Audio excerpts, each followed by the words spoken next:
Gajah Mada dan Majapahit. Kerajaan Singasari adalah kerajaan pendahulu dari kerajaan Majapahit. Kerajaan Singasari di bawah rajanya Sri Raja Sakertanegara berhasil berjaya mengembangkan wilayah kekuasaannya menjadi sangat luas dominan ke arah utara. Semuanya diperoleh dengan cara mengalahkan kerajaan-kerajaan yang menjadi penguasanya. Bahkan wilayah kekuasaannya meliputi juga wilayah Kalimantan, Kalimantan Utara atau Malaysia, Vietnam, Kamboja, dan Laos yang merupakan wilayah terjauh kekuasaan kerajaan Tartar Mongolia, sehingga kerajaan Tartar merasa tercoreng wajahnya karena sebagian wilayah kekuasaannya itu dicaplok oleh Singasari.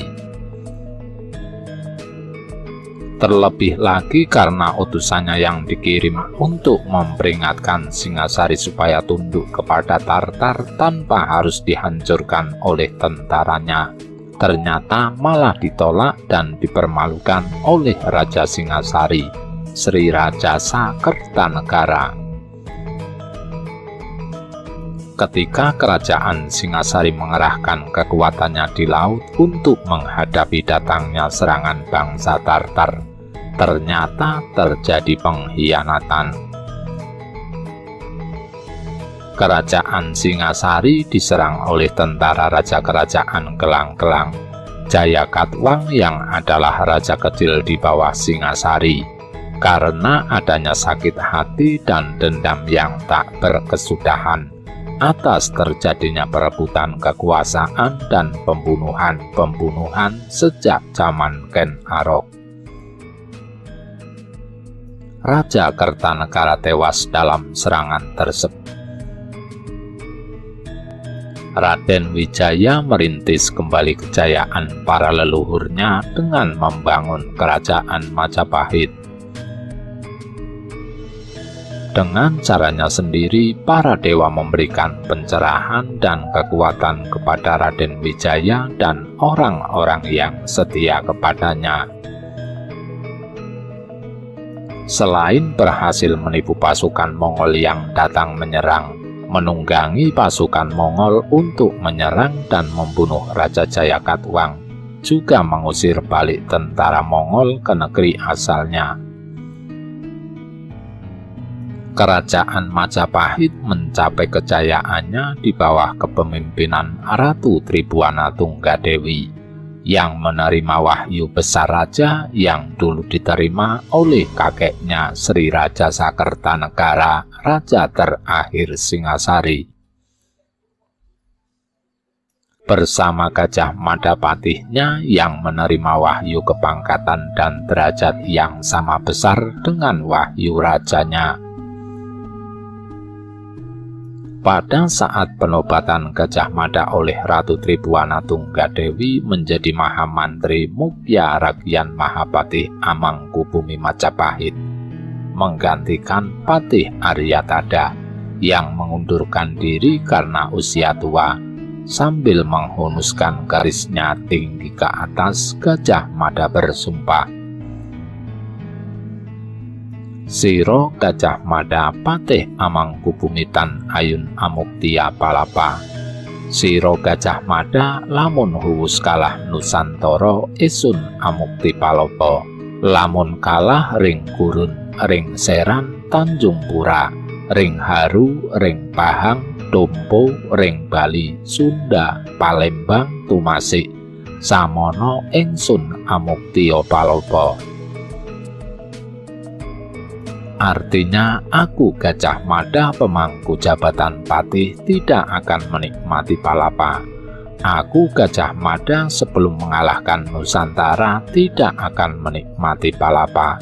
Sebelum kalah, Gurun, Seram, Tanjung Pura, Haru, Pahang, Dompo, Bali, Sunda, Palembang, Tumasik. Selama itu juga aku tidak akan menikmati palapa. Palapa adalah kebiasaan nyirih atau nginang yang umum dilakukan di masyarakat Jawa dalam kondisi santai ketika tidak sedang sibuk bekerja. Nyirih atau nginang itu juga menjadi salah satu suguhan dalam acara pertemuan keluarga kerajaan atau ketika raja sedang menerima tamu kenegaraan. Dalam sumpah itu, palapa dimaksudkan sebagai simbol hidup santai atau mengasuh. Sesudah wilayah Nusantara bersatu di bawah panji-panji kerajaan Majapahit, barulah Gajah Mada mau menikmati palapa. Dengan sumpahnya itu, Gajah Mada menyatakan akan mengutamakan kepentingan negara di atas kepentingan pribadi, tidak akan hidup santai sebelum sumpahnya terlaksana. Gurun atau Nusa Penida Seran artinya seram, Tanjung Pura, Kerajaan Tanjung Pura, Kalimantan Barat. Haru Sumatera Utara, Pahang-Pahang di Semenanjung Melayu, Dompo-Dompu. Bali, Sunda, Kerajaan Sunda, Palembang, Sriwijaya, Tumasik, Singapura. Saat itu usia Gajah Mada sekitar 45-an tahun. Sangat idealis, penuh dedikasi dan pengabdian kepada rajanya. Pada zaman raja sebelumnya, Jayanegara, karena wibawanya dan kesaktiannya yang menonjol di dalam keprajuritan, ia dipercaya memangku jabatan Bekal Bayangkara.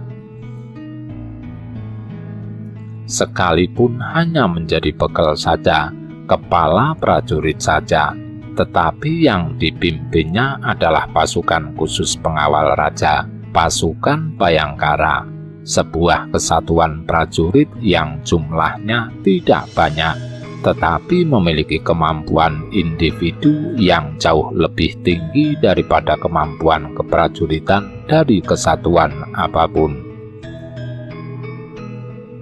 Kesatuan Bayangkara sangat disegani oleh kesatuan keprajuritan yang lain. Saat itu Majapahit baru saja bangkit kembali dari keterpurukan karena diserang oleh tentara-tentaranya sendiri yang memberontak di bawah pimpinan Rakuti. Sampai-sampai Gajah Mada bersama anggota Bayangkara yang lain terpaksa mengungsikan rajanya dan anggota keluarga kerajaan lainnya untuk menyelamatkan mereka. Perjuangannya sangat berat, karena di dalam Bayangkara sendiri ternyata ada juga yang menjadi mata-mata pemberontak, yang diam-diam selalu membocorkan rahasia lokasi keberadaan dirinya dan sang raja. Kerisnya Surya Panulu adalah sebuah keris pemberian dari Raja Jayanegara sebagai lambang untuk diketahui oleh anggota kerajaan yang lain bahwa ia adalah seorang abdi kerajaan yang menerima kepercayaan penuh dari sang raja.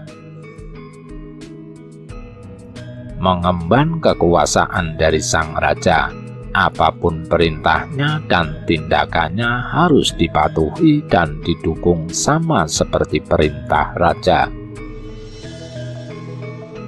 Tetapi setelah pemberontakan Rakuti itu berhasil ditumpasnya dan mengembalikan sang raja ke tahtanya, sang raja sendiri akhirnya tewas juga karena diracun oleh Ratanca, seorang tabib yang sebenarnya adalah salah satu pimpinan dari para pemberontak itu. Sumpah Palapa itu sangat menggemparkan para pejabat kerajaan dan para undangan yang hadir dalam pelantikan Gajah Mada sebagai Patih Amangkubumi. Rakembar mencemooh Gajah Mada sambil mengejek dan meneriakkan sumpah serapah para undangan yang lain pun turut mengejek. Bahkan Jabung Tarewes dan Lembu Peteng menertawainya sampai terpingkal-pingkal. Karena jasa-jasa sebelumnya kepada raja dan kerajaan Majapahit, Gajah Mada dianugerahi jabatan patih di sekaligus dua kerajaan bawahan Majapahit yang dipimpin oleh dua raja perempuan saudara dari Raja Jayanegara, yaitu Didaha dan Kahuripan, tidak di Majapahit, karena saat itu Majapahit sudah mempunyai patih sendiri, yaitu Aryatada. Keluarga keraton sangat percaya pada integritasnya.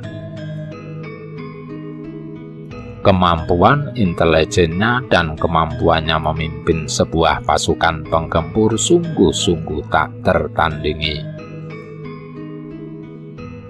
Karena itu, Gajah Mada juga tetap dipercaya berkiprah di kerajaan Majapahit, termasuk dipercaya memimpin pasukan Majapahit untuk menggilas pemberontakan di Keta dan di Sadeng. Walaupun begitu, orang tetap merasa dirinya kurang pantas menjabat jabatan patih di Majapahit, karena dirinya dianggap masih terlalu muda. Sedangkan di Majapahit saat itu ada banyak orang lain para menteri kerajaan yang lebih tua, yang dianggap lebih pantas menjadi patih. Sumpah palapa itu dicemooh banyak orang, karena Gajah Mada mengikrarkan penaklukan suatu wilayah yang luar biasa luas, yang di dalamnya berisi kerajaan-kerajaan besar dan kuat yang menjadi penguasanya. Sedangkan saat itu Majapahit belumlah menjadi kerajaan besar, masih kerajaan kecil dan tentaranya juga tidak banyak. Apalagi Majapahit saat itu masih sedang membangun kembali ketentaraannya yang hancur berantakan karena pemberontakan Rakuti. Tetapi sumpah Tan Ayun Amuktia Palopo itu diucapkan dengan kesungguhan hati oleh Gajah Mada. Keris lurusnya Surya Panuruh menjadi saksi kesungguhan tekadnya. Karena itu ia marah sekali sumpahnya ditertawakan. Tubuh besar tegap Gajah Mada sikap turun dari Paseban, bergerak sebat membunuh Rakembar, Aryawara, Jabung Tarewes, Banyak dan Lembu Peteng yang telah mentertawakan dan mengejeknya habis-habisan. Aryatada atau Empu Krewes patih yang digantikannya, yang juga mentertawainya, dimarahinya. Semua pejabat kerajaan yang mencemooh dirinya ia singkirkan, digantikan dengan orang-orang pilihannya. Gerakan ekspansi pun disiapkan. Perekrutan besar-besaran dan pelatihan intensif keprajuritan diselenggarakan. Pandai-pandai besi sibuk membuatkan persenjataan, galangan-galangan kapal sibuk membuat kapal-kapal perang.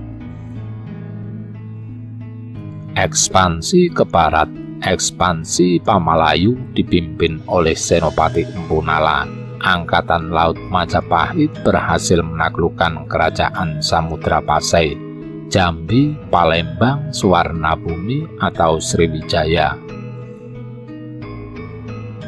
Tamiang dan negeri-negeri lain di Suwarnadwipa atau Sumatera, kemudian juga Langkasuka, Kelantan, Kedah, Selangor, Pulau Bintan, Tumasi atau Singapura, dan Semenanjung Malaka.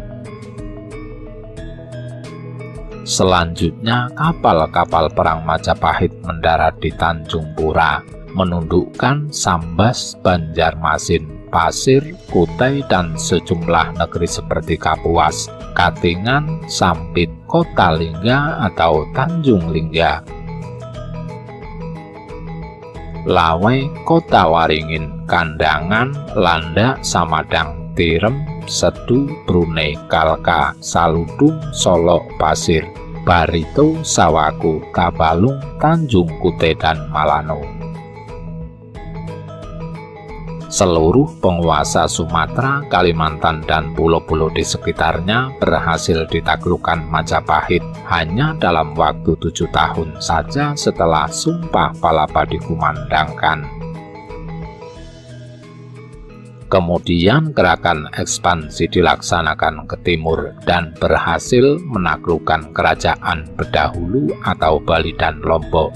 Ekspansi dilanjutkan ke timur lagi, menaklukkan Logajah, Gurun, Seram, Hutan Kadali, Sasak, Makassar, Buton, Bangke, Kunir, Galian, Salayar, Sumba, Sumbawa, Muara atau Saparua, Solor, Bima, Wandan atau Banda, Seram, Ambon, Timur, dan Tompo. Seluruh penguasa wilayah timur Nusantara berhasil ditaklukkan, termasuk Pulau Irian atau Papua, Sangir, Talau, dan beberapa wilayah Filipina bagian selatan. Di bawah kerajaan Majapahit, wilayah kekuasaan Singasari dulu diperluas lagi ke barat dan ke timur, menjadi wilayah yang sekarang dikenal sebagai wilayah Nusantara. Bahkan kerajaan Sriwijaya di Palembang yang adalah kerajaan terkuat di wilayah barat berhasil dikalahkannya, sehingga panji-panji kebesaran Majapahit berkibar di seluruh Nusantara. Walaupun kerajaan Majapahit tidak secara nyata menguasai daratan dan lautan, tetapi kerajaan-kerajaan yang menjadi penguasanya berhasil ditundukkannya. Pasukan Mongol pun yang beberapa kali dikirim untuk menyerang Majapahit selalu berhasil diusir kembali. Kerajaan Majapahit saat itu adalah satu-satunya kerajaan yang tak mampu dikalahkan dengan tentaranya oleh kerajaan atap langit Mongol yang saat itu sudah menguasai daratan Cina. Kerajaan Mongol juga pernah mengirimkan tentaranya untuk menaklukkan Jepang, tetapi usaha penaklukan itu gagal. Tetapi kegagalan itu adalah karena mereka salah strategi menentukan waktu penyerangan. Kapal-kapal perangnya hancur berantakan dilanda angin badai, menghantam tebing-tebing terjal, bukan karena kalah perang melawan tentara kerajaan-kerajaan di Jepang. Dalam ekspansi-ekspansi itu, kerajaan Majapahit sangat mengandalkan Empu Nala, seorang perwira tinggi berusia muda, 35-an tahun yang tandanging gegirisi.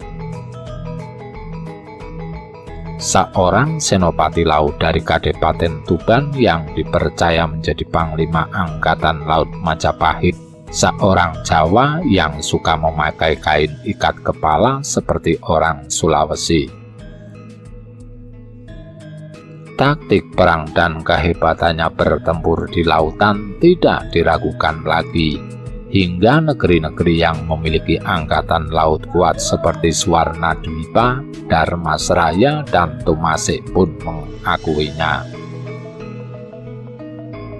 Setelah wilayah-wilayah Nusantara ditaklukkan, Empu Nala menempatkan kapal-kapal perangnya di 5 titik penting perairan Nusantara untuk mengantisipasi datangnya kapal-kapal perang pasukan kerajaan negeri atap langit Mongol.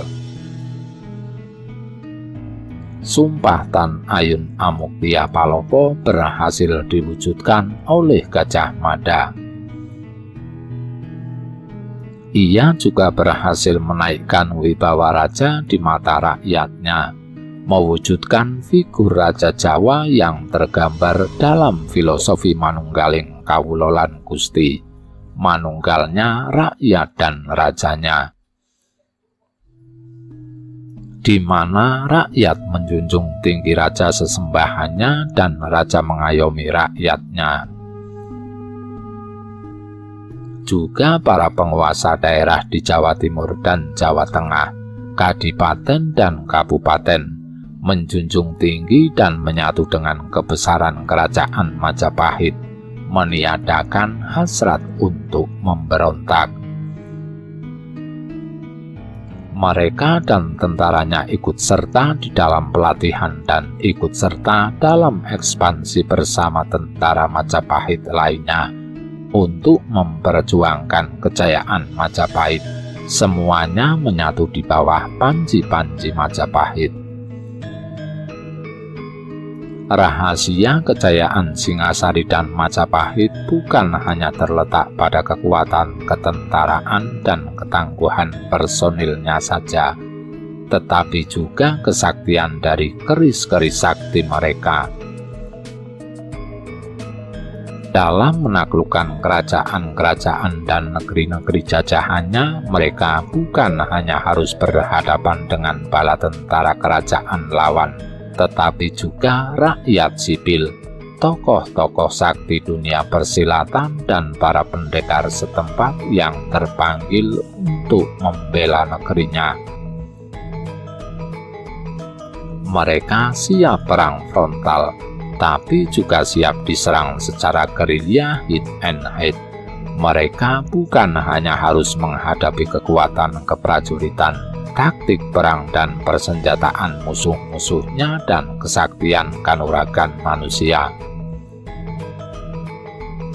tetapi juga segala macam bentuk kesaktian gaib, serangan gaib sihir, santet, teluh, tenung, dan berbagai macam keilmuan gaib musuh-musuhnya.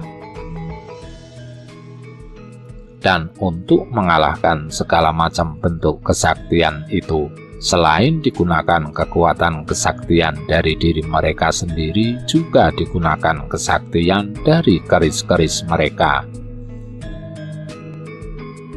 Pada zaman kerajaan Singasari, tentara kerajaan mendapatkan pelajaran resmi gerakan silat keprajuritan berdasarkan gerakan banteng dan macan atau singa.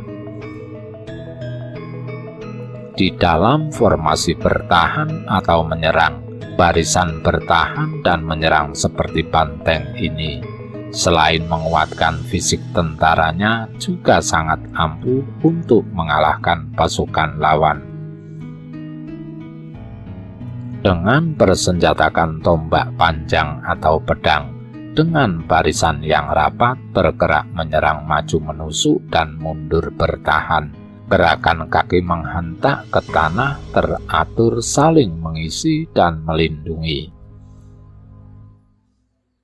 Gerakan barisan banteng ini membuat tentara lawan terdesak dan tak ada ruang untuk menghindar, kecuali mundur dan kabur. Dan sifat-sifat banteng ketaton atau banteng marah karena terluka siap diterapkan dalam kondisi terdesak, tidak ada kata kalah atau mundur, lebih baik sama-sama hancur. Gerakan menyerang seperti macan atau singa diterapkan ketika pasukannya terdesak dan formasinya terpecah. Para prajurit membentuk kelompok-kelompok kecil seperti sekawanan singa dan menyerang seperti macan mengamuk. Dengan banyaknya jumlah tentara dan ketangguhan keprajuritannya itu, kerajaan Singasari berhasil memperluas wilayah kekuasaannya dengan menundukkan banyak kerajaan di banyak wilayah, bahkan sampai ke negeri seberang, negeri Laos, Vietnam, dan Kamboja. Ilmu ketentaraan kerajaan mencapai puncak kejayaannya pada zaman Majapahit Gajah Mada.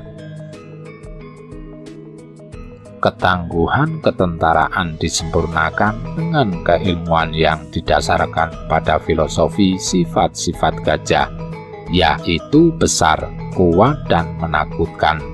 Ilmu ini juga diilhami oleh sifat-sifat kesaktian dewa pujaan mereka, Ganesha. Dalam praktek di pertempuran, dengan dilambari kekuatan kebatinan, mereka membuat suara riuh sambil menjejakkan kaki di tanah, membuat bumi seolah-olah bergetar, membuat mental pasukan lawan runtuh.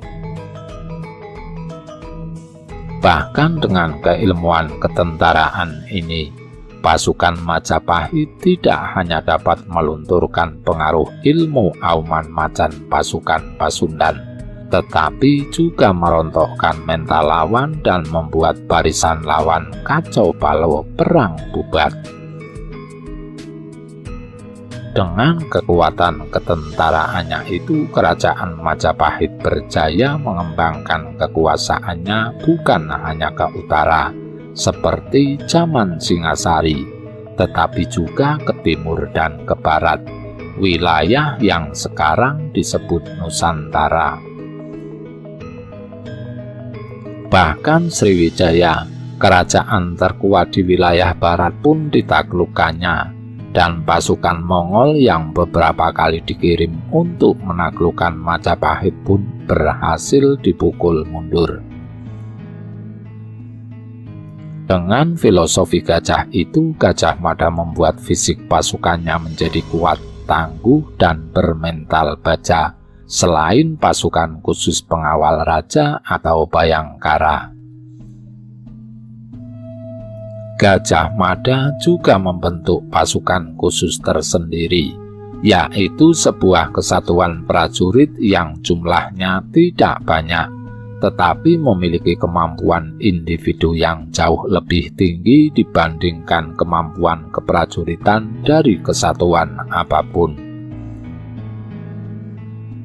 Selain yang khusus ditugaskannya mengamankan lingkungan kerajaan, sebagian pasukan khusus itu juga ikut dikirimkannya menjadi tulang punggung dalam ekspansi pasukan Majapahit. Gajah Mada sendiri selain berkekuatan besar dan berkesaktian tinggi, juga menggunakan untuk dirinya sendiri suatu ilmu yang disebut ilmu gajah atau ilmu lembu sekilan.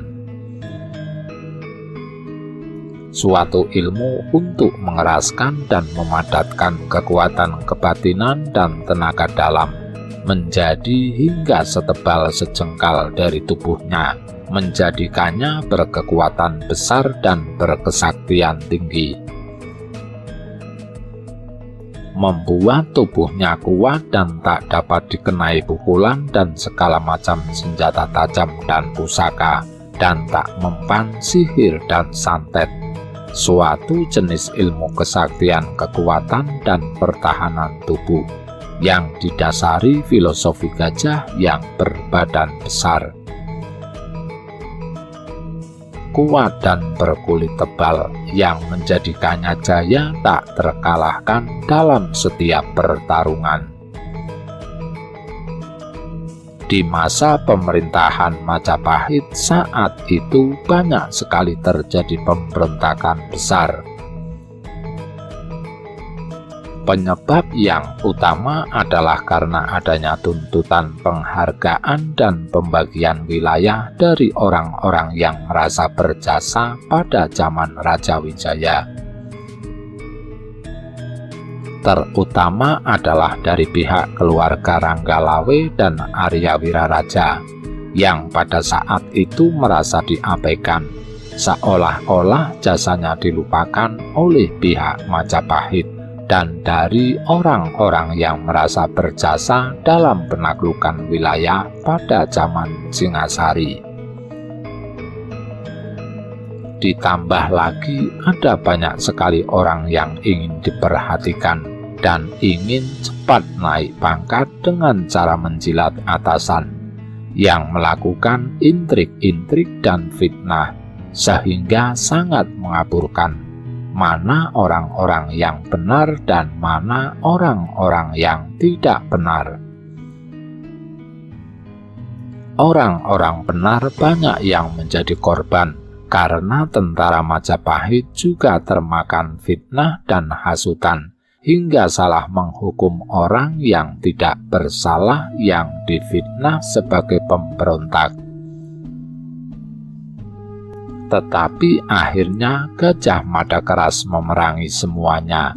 Kekuatan tentaranya dikirimkan untuk membinasakan para pemberontak.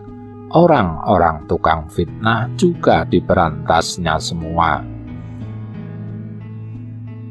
Ia sendiri dengan ilmu gajahnya itu terbukti tak terkalahkan ketika berhadapan dengan para pemberontak dan pemimpin-pemimpinnya. Tak ada lawannya yang tak dapat dikalahkannya. Nuwun, nuwun, nuwun.